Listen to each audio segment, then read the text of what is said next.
जय हिंद साथियों, एक बार फिर से आपका स्वागत है इस मीरा एकेडमी यूट्यूब चैनल पे। और हम लोग पिछले क्लास में 10वीं क्लास के 10th क्लास का 10वीं क्लास जिसको 10th क्लास बोला जाता है उसके केमिस्ट्री के लेसन नंबर 2 जिसे अम्ल क्षार तथा लवण कहा जाता है, उसके कुछ वस्तुनिष्ठ प्रश्न जिसको ऑब्जेक्टिव क्वेश्चन कहा जाता है उसका हम लोग जानकारी लिए थे। आगे और भी बहुत सारे क्वेश्चन हैं जो कि बिहार बोर्ड के हिसाब से बहुत ही अच्छे हैं और बिहार बोर्ड में कई एक बार पूछा जाने वाला क्वेश्चन है। आप इस वीडियो पर निरंतर बने रहिए और शुरू से अंत तक इस वीडियो को देखें। अगर आपके दोस्त हैं जो इस चैनल पे नहीं है तो आप इस चैनल को उनके पास शेयर कर दीजिए, लिंक को शेयर कर दीजिए ताकि वो भी इस चीज़ को देख सकें। और इस चीज़ पे अगर आपको कोई भी दिक्कत होती है, कोई कठिनाई होती है तो आप कमेंट बॉक्स में लिख कर भेज सकते हैं ताकि हम इस चीज़ को दूर कर सकें। पहला चीज़ यही है, हम आपको बता दें कि किसी लाल तप्त आयरन पर जलवाष्प प्रवाहित करने पर कौन सा यौगिक प्राप्त होता है। अगर भट्टी में किसी लोहे को गर्म किया जाता है तो लाल तप्त हो जाता है। अगर उस पर हम जलवाष्प को प्रवाहित करते हैं, पानी के भाप को प्रवाहित करते हैं तो उस कंडीशन में क्या बनता है, ये बनता है Fe3O4 बनता है, ठीक है ना, जिसको मैग्नेटाइट बोला जाता है। मैग्नेटाइट जो कि लोहा का अयस्क होता है और Fe3O4 का नाम होता है मैग्नेटाइट। हेमेटाइट का जो सूत्र होता है Fe2O3 होता है, जिसको हेमेटाइट यानी लोहे के प्रमुख अयस्क होता है। आप इस चीज़ पे लगातार बने रहिए और देखते रहिए इस चीज़ को। कह रहे कि निम्नलिखित में से कौन लवण है, तो ये जो लवण होते हैं ना, ये K2SO4 होते हैं, पोटेशियम सल्फेट होते हैं। आगे देखिएगा, हमारे शरीर में पीएच कितने परास के बीच कार्य करता है। हमारे शरीर का जो पीएच वैल्यू होता है वो कितना से कितने के बीच रहता है और कैसे कार्य करता है, यानी कि इसका जो वैल्यू होता है 7.0 से लेकर के 7.8 के बीच में होता है। हमारे शरीर का जो पीएच वैल्यू होता है, प्रेशर ऑफ हाइड्रोजन जो होते हैं, इसका जो वैल्यू होता है, इसका जो मान होता है वो 7.0 से 7.8 के बीच में होता है। और हम आपको बता दें कि रात के समय में कभी भी दही का इस्तेमाल नहीं करना चाहिए। इसका कारण ये होता है कि रात के समय दही खाने से हमारे शरीर में दर्द हो जाती है, मतलब कि हमारे शरीर में ज़्यादा मात्रा में लैक्टिक अम्ल का निर्माण हो जाता है और लैक्टिक अम्ल के निर्माण होने के कारण हमारे शरीर में दर्द होना उत्पन्न हो जाता है। अगले क्वेश्चन के ऊपर हम ध्यान देंगे कि बेकिंग पाउडर का अनुसूत्र क्या होता है। बेकिंग पाउडर जिसे हम लोग खाने वाला सोडा भी कहते हैं, और खाने वाले सोडा या बेकिंग पाउडर का इस्तेमाल हम लोग पावरोटी, स्पॉन्ज, पकवान, ये सारी चीज़ों में करते हैं, यानी खाने के रूप में इसका इस्तेमाल इसलिए करते हैं ताकि ये जिस भी किसी खाने वाले पदार्थों में पड़ जाता है उसको स्पॉन्जी और मुलायम बना देता है। तो बेकिंग पाउडर का जो अनुसूत्र होता है NaH और CO3 होता है, जिसे सोडियम बाइकार्बोनेट या सोडियम हाइड्रोजन कार्बोनेट के नाम से भी जाना जाता है। अगले क्वेश्चन के ऊपर हम ध्यान देंगे कि निम्नलिखित में से कौन विजातीय यौगिक है। विजातीय का मतलब कौन इसमें से अलग है। अब हम आपको बता दें कि चूना पत्थर, खड़िया और संगमरमर ये तीनों एक ही नाम है। चूना पत्थर बोले या खड़िया बोले या संगमरमर, तीनों एक ही नाम है, लेकिन इसमें जो प्लास्टर ऑफ पेरिस होते हैं इसको शॉर्टकट में हम लोग POP बोलते हैं। क्या बोलते हैं? POP, plaster of Paris. और इसका ये जो रासायनिक नाम होता है, रासायनिक सूत्र होता है CaSO4 × 1/2H2O होता है, यानी कि कैल्शियम सल्फेट अर्ध हाइड्रेट होता है। ये थोड़ा नमी युक्त होता है, लेकिन इसी अगर प्लास्टर ऑफ पेरिस को हम लोग किसी आर्द्ररोधी बर्तन में रख देते हैं तो वहाँ पे ये जम जाता है और जमने के बाद जिप्सम का निर्माण करता है। और इस जिप्सम का जो सूत्र होता है CaSO4 × 2H2O होता है, जो कि एग्जाम में कई एक बार ये क्वेश्चन पूछे गए हैं। इसलिए आप इस चीज़ पे लगातार बने रहिए और लगातार इस चीज़ को देखते रहिए। और हम आपको बता दें कि बिना पढ़े हुए कुछ नहीं हो सकता है, और जितना पढ़िएगा उतना ज़्यादा, यानी कि हम आपको बताएं कि क्रीम लगाइएगा ना तो जितना ज़्यादा जल्दी रिजल्ट नहीं मिलेगा, उतना जल्दी रिजल्ट इस पढ़ाई को करने से मिलता है। और हम लड़के के लिए सरकारी नौकरी बहुत ज़रूरी चीज़ होता है। एक चीज़ यहाँ से एक और चीज़ होता है कि काजू किशमिश डालने से हलवा अच्छा होता है और सरकारी नौकरी लगने से लड़का कलुआ भी अच्छा लगता है। इसीलिए इस चीज़ पे लगातार आप बने रहे और इस चीज़ को देखते रहिए।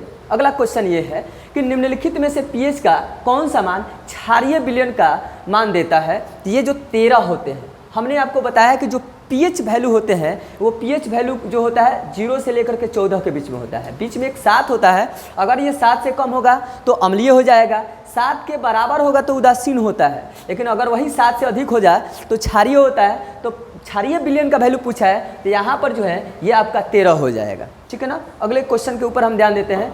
सोडियम क्लोराइड के जलीय विलयन से विद्युत धारा प्रवाहित करने पर यह वियोजित होकर सोडियम हाइड्रोक्साइड बनाता है। सोडियम हाइड्रोक्साइड बनाता है। सोडियम हाइड्रोक्साइड का जो सूत्र होता है NaOH, जिसे हम लोग कास्टिक सोडा के भी नाम से जानते हैं। इस प्रक्रिया को कहते हैं हम लोग क्लोर क्षार अभिक्रिया बोलते हैं। कौन सा अभिक्रिया? क्लोर क्षार अभिक्रिया कहा जाता है। अगला क्वेश्चन है कि निम्नलिखित अम्लों में से कौन प्रबल अम्ल होता है? प्रबल अम्ल जो कि सबसे ज़्यादा मजबूत होता है और सबसे ज़्यादा हानिकारक भी होता है, तो ये होता है आपका सल्फ्यूरिक अम्ल होता है। सल्फ्यूरिक अम्ल जिसका आमतौर पे इस्तेमाल जो है बैटरियों में किया जाता है, जिसे डिस्टिल्ड वाटर भी कहा जाता है, और इसका जो सूत्र होता है H2SO4, या अम्लों का राजा अगर कहा जाए तो अम्लों का राजा H2SO4 को ही कहा जाता है। अगले क्वेश्चन के ऊपर ध्यान देंगे हम। अम्लीय ऑक्साइड के विलयन का पीएच मान क्या होता है? अम्लीय ऑक्साइड, पिछले अभी क्वेश्चन हम आपको बताया है कि 0 से लेकर के 14 तक होता है, बीच में एक 7 होता है। तो अगर अम्लीय कहेगा तो 7 से कम, क्षारीय कहेगा तो 7 से ज़्यादा। तो अम्लीय ऑक्साइड के विलयन का पीएच मान क्या होता है? तो ये जो होता है ना 4 हो जाएगा। आपका सही आंसर कितना होगा? 4। इस चीज़ को आप लगातार देखे जाएं। अगर इस सेशन पे अगर कोई लड़का जो है नया है तो उसके पास भी इस सेशन को आप शेयर करते रहे, ज़्यादा से ज़्यादा इसे शेयर कीजिए, ज़्यादा से ज़्यादा आप इसे सपोर्ट कीजिए, प्रमोट कीजिए। आगे अगले क्वेश्चन के, निम्नलिखित में से कौन संक्षारक है? संक्षारक ये जो होता है ना सल्फ्यूरिक अम्ल होता है, सल्फ्यूरिक अम्ल, और इसका जो फॉर्मूला होता है H2SO4 होता है। ये एक प्रकार के संक्षारक के रूप में भी कार्य करता है और प्रबल अम्ल के रूप में भी कार्य करता है। और जब ये टूटता है तो टूटने के बाद H+ और SO4- देता है, हाइड्रोजन आयन और सल्फेट आयन देता है। अगला क्वेश्चन है कि लिटमस विलयन जो बैगनी रंग का रंजक होता है यह किस पदार्थ का बना होता है? लिटमस, अगर हम आपको बताएं ना तो ये लिटमस जो होते हैं ना एक प्रकार के सूचक होते हैं, सूचक जो कि किसी विलयन को अम्लीय, क्षारीय, उदासीन होने की सूचना प्रदान करते हैं। तो ये जो है लीचेन का बना होते हैं। किस चीज़ का बना होते हैं? लीचेन का बना होते हैं। आगे, जल में घुलनशील भस्म क्या कहलाता है? जल में जो घुल जाए, जल में क्या हो जाए? घुल जाए, उसी को घुलनशील कहा जाता है। तो भस्म क्या कहलाएगा? तो जल में घुलनशील भस्म ये क्षार कहलाता है। और क्षार जो है स्वाद में तीखा एवं कड़वा होता है और इसका पीएच वैल्यू 7 से अधिक होता है। अगले क्वेश्चन के ऊपर हम जाएंगे कि मिल्क ऑफ मैग्नीशिया का पीएच मान कितना होता है? मिल्क ऑफ मैग्नीशिया जिसको दूधिया कहा जाता है, तो इसका जो पीएच वैल्यू होता है 10 दशमलव कितना हो जाएगा? आपका 5 हो जाएगा, जो कि स्वाद में तीखा एवं कड़वा होता है। अगले क्वेश्चन की तरफ हम जाएंगे, निम्नलिखित में से कौन द्विक्षारकीय अम्ल होता है? और हाँ, ये क्वेश्चन जो होता है ना 12वीं क्लास 10+2 में भी पूछे जाते हैं। द्विक्षारकीय अम्ल, तो द्विक्षारकीय जो अम्ल होता है ना ये होता है H2SO4, जिसे सल्फ्यूरिक अम्ल या प्रबल अम्ल के भी नाम से जाना जाता है। अगला क्वेश्चन है कि बैटरी का अम्ल किसे कहा जाता है? मतलब बैटरी में कौन सा एसिड डाले जाते हैं? तो बैटरी में सांद्र सल्फ्यूरिक अम्ल डाले जाते हैं। सांद्र सल्फ्यूरिक अम्ल, जिस बैटरी का इस्तेमाल हम लोग करते हैं, मोबाइल फ़ोन में करते हैं, कार में करते हैं, घड़ी में करते हैं, इन सभी चीज़ों में करते हैं, उसमें जो है H2SO4 का इस्तेमाल किया जाता है। अगले क्वेश्चन, एसिटिक अम्ल एक दुर्बल अम्ल है, इसका क्या कारण है? क्योंकि ये कम आयनित होते हैं। आयनित मतलब जल में जब कोई टूटता है ना, कोई भी अम्ल है, अगर HCl है तो आर्हेनियस के समीकरण के अनुसार जब ये पानी में चले जाएंगे तो H+ होगा और Cl क्या हो जाएगा? माइनस। उसी तरीके से एसिटिक अम्ल एक दुर्बल अम्ल है, एक कमजोर अम्ल होता है। इसका कारण यही है कि ये कम आयनित होते हैं, मतलब ये कम आयनित यानी कि अपने आयन में बहुत कम रूप से टूट पाते हैं। अगला क्वेश्चन है, निम्नलिखित में से प्रबल लवण कौन होता है? ये NaCl होता है, जिसे हम लोग सोडियम क्लोराइड का भी नाम देते हैं। सोडियम क्लोराइड जिसे खाने वाला नमक भी कहा जाता है, ठीक है ना। आगे अगला क्वेश्चन है कि दांत को साफ करने के लिए दंत मंजन यानी टूथपेस्ट प्रायः होता है। दांत को साफ करने के लिए, दांत जो होता है ना ये मुंह का भी पीएच मान अपना अलग होता है, लेकिन जो दांत को साफ करने जो दंत मंजन होते हैं या जो टूथपेस्ट होता है, जैसे क्लोजअप वगैरह हो जाए, सेंसोडीन हो जाए, ये सब जो होते हैं तो ये कौन सा होता है भाई? तो ये क्षारीय होते हैं। मतलब इसका जो पीएच वैल्यू होते हैं ना ये 7 से क्या होते हैं? अधिक होते हैं, इसलिए ये क्या होते हैं बुआ? क्षारीय होते हैं।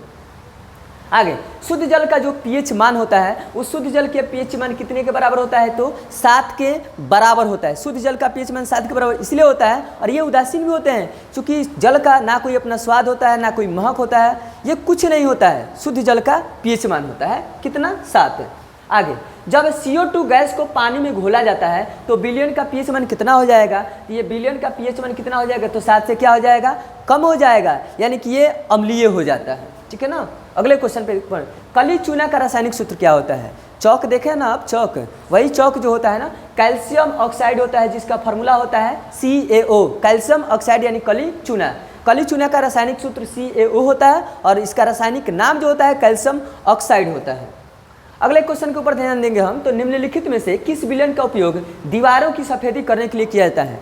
कली चूना को जब हम पानी में डाल देते हैं तो कुछ देर बाद वो पानी से अभिक्रिया करने के बाद कैल्शियम हाइड्रोक्साइड का निर्माण करता है, जिसका फॉर्मूला होता है CaOH का होल 2 होता है। और CaOH का होल 2 यानी कि जब कली चूना पानी से अभिक्रिया करता है तो उसमें छेपी अभिक्रिया करता है। जब ये पूर्ण तरीके से घुल जाता है और गल जाता है तो उस स्थिति में इसका उपयोग आमतौर पे हम लोग दीवार को सफेदी करने में कर लेते हैं।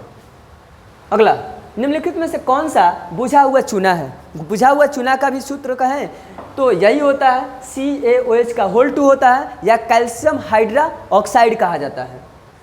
आगे, लवण का सोडियम कार्बोनेट जलीय विलयन का pH है तो ये 7 से अधिक होता है। और हाँ, आप जान जाए कि 7 से अधिक होता है तो ये क्षारीय होते हैं। लवण का सोडियम कार्बोनेट जलीय विलयन का pH मान कितना होता है? तो ये 7 से कितना होता है? अधिक होता है। एसिटिक अम्ल का IUPAC नामकरण क्या होता है? IUPAC का जो नाम होता है, पूरा नाम, I का मतलब इंटरनेशनल, U का मतलब यूनियन, P का मतलब प्योर, A का मतलब एंड अप्लाइड और C का मतलब क्या होता है? केमिस्ट्री होता है।